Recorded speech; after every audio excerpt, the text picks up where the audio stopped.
Hi, it's Alaska Granny. I have a book I wanted to share with you today, and it's called The Power of Now, A Guide to Spiritual Enlightenment by Eckart Tolle. Now, even if you're not into spiritual enlightenment and looking into New Age things, there are things that I found in this book that related to me that I wanted to share with you. And one of them is that we all know that we live in a world of continuous problems and complex relationships, and conflict is always going on.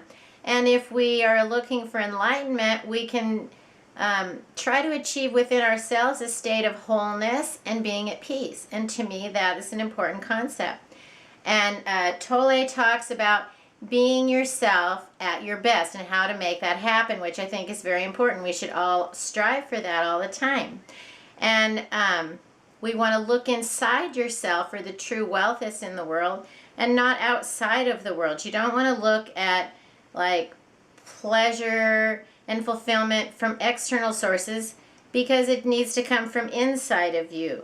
That is where you're going to find the true treasure is greater within you than anything you're going to find within the world. And to me, that was an important concept. Tolle also talked about the emotional pain that we have suffered through our lives and how it leaves a residue inside of you.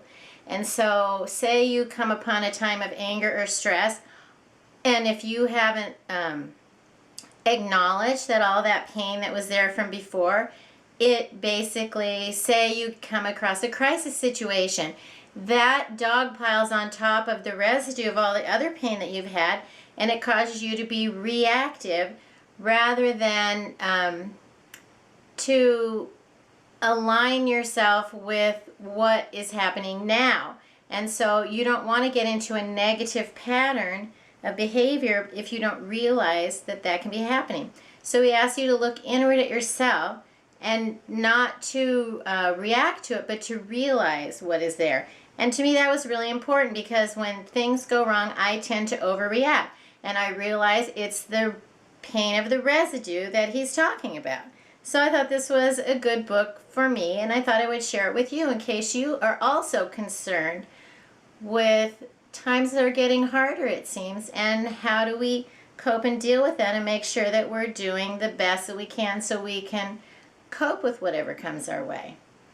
So realize that fear comes from something that might happen and not something that is happening. And if we worry too much about the future, then we tend to have uneasiness, anxiety, depression, tension, and dread. And that's not how we want to live our life. So you want to learn that you can cope with the current moment and use it to prepare for any of the uncertainties into the future. So live in the now and relish it and enjoy the feeling of now and how it can help you feel intensely alive. So I thought it was a very positive book. It had some concepts that I thought that I could relate to, and I thought they might be something that you would enjoy reading about too. So if you're interested in any of those concepts that I talked about, perhaps you'd like to read The Power of Now by Eckart Tolle. Let me know what you think about this book and other books that have helped you deal with the uncertainties in the world and how you might want to cope with stress, anxiety, or the uncertainty of the future. Please subscribe to the Alaska Granny channel and have a wonderful day.